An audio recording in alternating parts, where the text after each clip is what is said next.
Yo, what's going on, guys? This is Spartan here, nutrition, training, and hormone expert, and Prometheus Pro bodybuilder. Guys, today we're going to be answering your questions. IM versus sub-Q injection for testosterone. Which is best? Which is most effective? And which is better? Guys, let's get right into it. So, guys, this is the famous IM versus sub-Q debate, also known as intramuscular versus subcutaneous debate. Which is better to give hormones? Which is better for TRT, HRT? Which is superior? And that's, guys, exactly what we're going to answer. So, guys, I'm going to do something different. I'm going to give you the fast answer right away, and then we're going to go in and we're going to explain exactly why, step by step, detail by detail. So, number one, guys, IM versus sub-Q, which is best? Guys, without a doubt, sub-Q is the better option. Overall, sub-Q beats out intramuscular every single time. It is the better option in terms of HRT, TRT, even bodybuilding. From a pharmacokinetic standpoint, sub-Q is the way to go all day, every day, and also for personal application. But that's not the reason, and that's not the method I use, and we're going to talk about it now, and I'm going to explain why. Let's get into this. All right, guys, let's start with IM injection, intramuscular injection. The pros, guys, intramuscular injection is faster. Testosterone gets in your system faster, it's out faster. Everything overall, hormone release by that bolus into the muscles is going to be faster. Number two, guys, you're typically going to have less site reaction, less irritation with an IM injection versus a sub-Q injection. Studies show that antibody immune system response is surprisingly about the same last time I checked. But having said that, you still are going to have less site reaction. My methodology, my reasoning is just because you have more blood flow to the area, more capillaries, the swelling's able to be contained and kind of leave the area faster. You don't have a delayed response. So better blood flow to the area, less site reaction, irritation. Number three, guys, there's no ball. So when you pinch the fat and you inject sub-Q testosterone or whatever else for HRT, TRT, or whatever, unfortunately, you're going to have a ball there, a little ball where the oil is injected into. So if you pinch your fat and you do your sub-Q testosterone injection or whatever other hormone you're taking, what's going to happen is that ball's going to be there. This little ball, depending on how much is injected, determines how much, but that ball's going to be there on average about 24 hours before it dissipates into the surrounding fat tissue. So those are the big three pros, guys. These are the big three pros with IM or intramuscular injection. Let's look at the cons. Now there's a lot. So here we go. So cons. Number one, guys, the biggest con with intramuscular injection is vein/artery risk. You know, when you do an intramuscular injection, whether it's in your quads, whether it's in your shoulders, whether it's in your glutes, there's always the vein artery risk.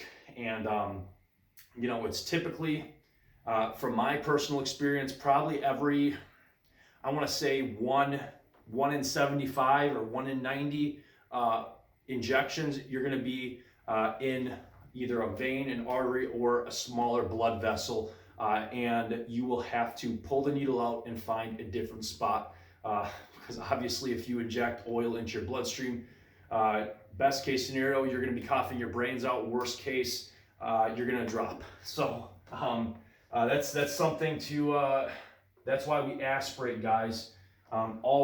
Always aspirate your shots if you're doing intramuscular, but that's just something to be aware of. That's the number one con. Number two, guys, and that's also a big reason why people are switching to sub-Q. You don't have to worry about it. You can just pin it, inject it, you're done.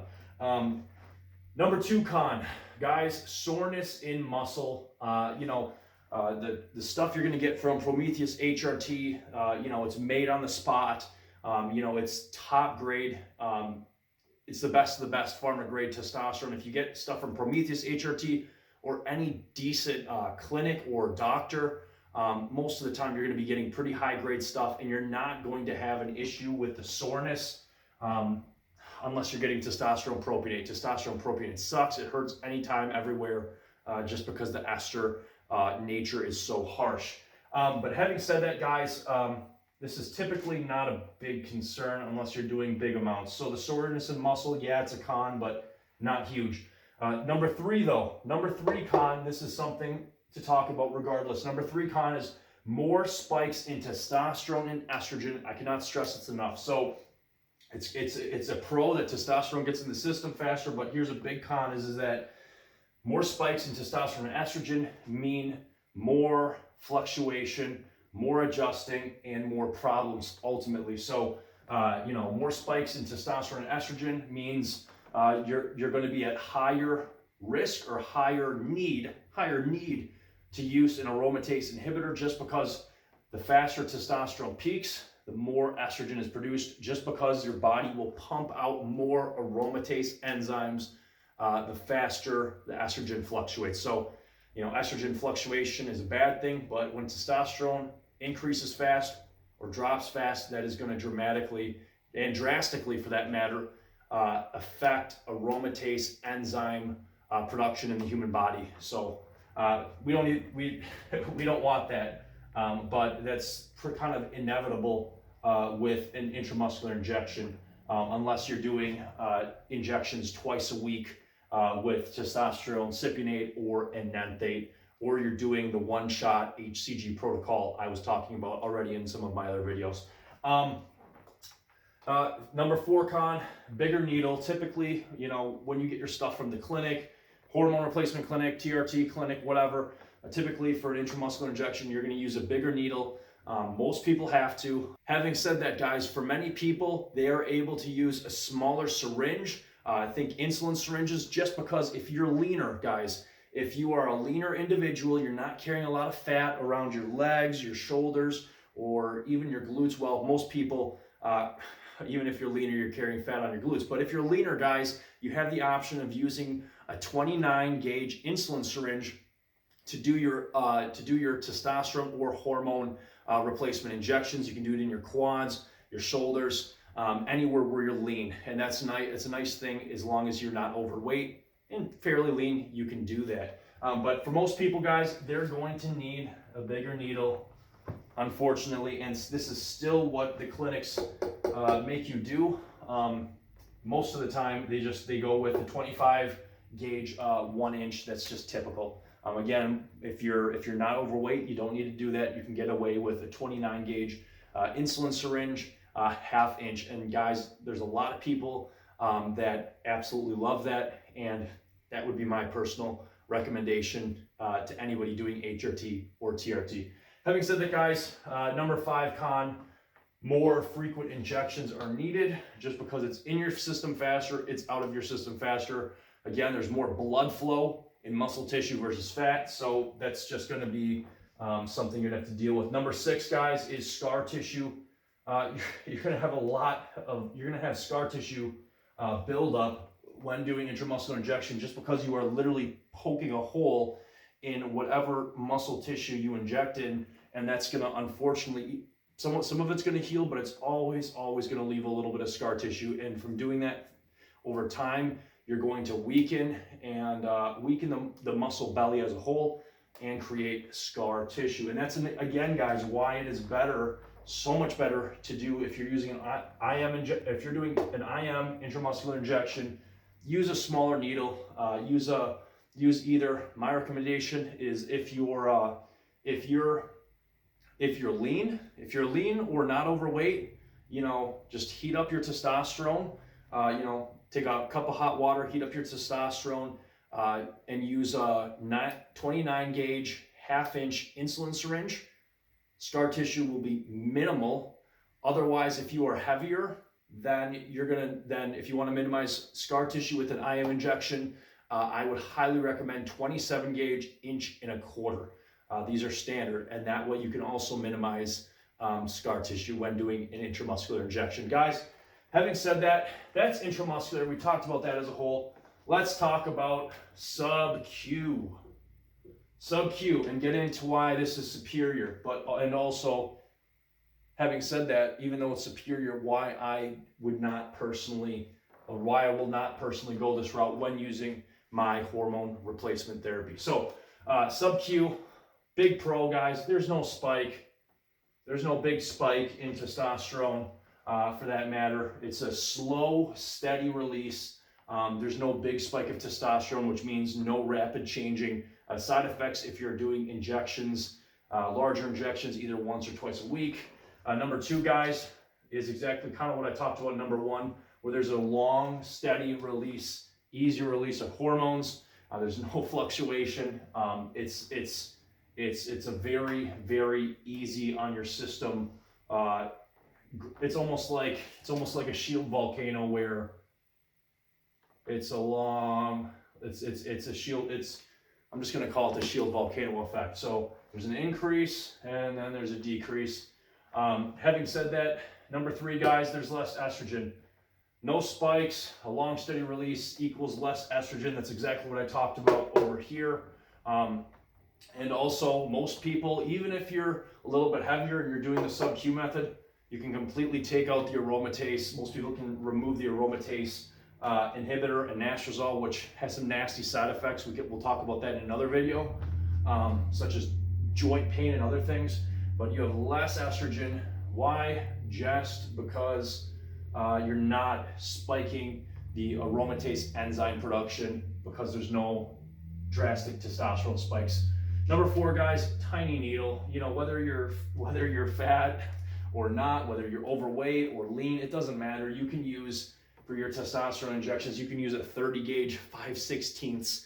It's nothing. It's just a little pinprick, inject it, pull it out, you're done. So this is why people love it. And also, smaller needle, you don't have to inject as often, and you get a nice long steady release, and there's no spike in estrogen. What could ever be better? And you might be able to get off your aromatase inhibitor if you need one currently. There's one con. There's really one con with sub-Q injection, but you see already why it's the obvious choice for HRT or TRT. It's obvious. There's one con, and that is the injection ball. Wherever you put your injection, you're going to have a little ball for about 24 to 36 hours after injection in that site until it again dissipates into the fat tissue. So by far, again, sub-Q is by far from both any advanced doctors, advanced medicine, hormone clinics, especially in Britain, they're switching to sub-Q too. Everybody knows that sub-Q is the way forward. It's the best. It's the best. Medically and scientifically and also practically, unless, and this is where I come in, and other athletes and bodybuilders and fitness people, unless you are very active doing sports or training hard, the problem comes down to this injection ball, if you would, that's 24 to 36 hours. If I'm training hard, I don't want this ball on my abdomen. If I've got to put a belt on for squats, it's just annoying. And the thing is, guys, that ball is worse the leaner you are. You can't get away from it. If you're heavier, heavier individual, if you're even regular, like still in the regular range, but for me, I'm leaner. I barely have any fat around my abdomen.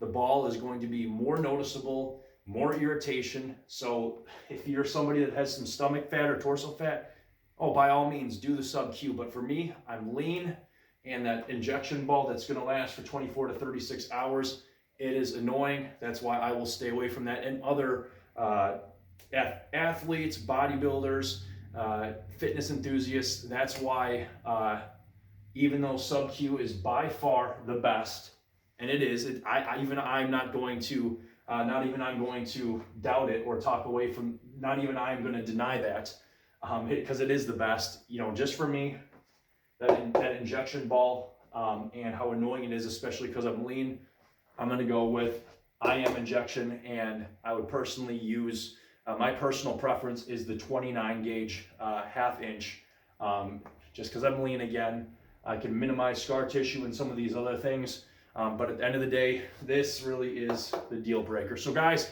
great question. Keep them coming. Seth Spartan, and we are out of here.